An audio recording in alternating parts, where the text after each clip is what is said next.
চার পাঁচটা পয়েন্ট যেগুলো না বললেই নয়। লাইভ স্ট্রিমিংয়ে আপনার কি সমস্যা ছিল জানা নেই। আন্দোলনটা করছে ডাক্তাররা, সাধারণ মানুষরা, পার্টির রং চড়াচ্ছে যারা, সেটা তাদের ব্যাপার। আপনি সেই পার্টি পলিটিক্সটাই এর মধ্যে ঢোকাচ্ছেন। একটা প্লেন সিম্পল সাদামাটা জিনিস ছিল, আমাদের কয়েকটা দাবি ছিল, সেই দাবিগুলো মেনে নিতে কি আপনার খুবই অসুবিধা হচ্ছিল? এতই যদি অসুবিধা থাকে তাহলে 36 ঘন্টা ডিউটি করার পর মেয়েটা মরে যায় কি করে?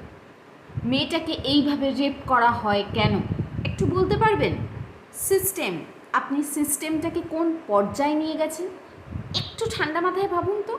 আমরা আজকে কেন এত পরিমাণে ক্ষুব্ধ হয়ে রয়েছে আপনার ওপর? আমরা আপনার চেয়ার চাই না, আমরা চাই বিচার। আমরা চাই ভবিষ্যতে এই রকম ধরনের ঘটনা যাতে আর না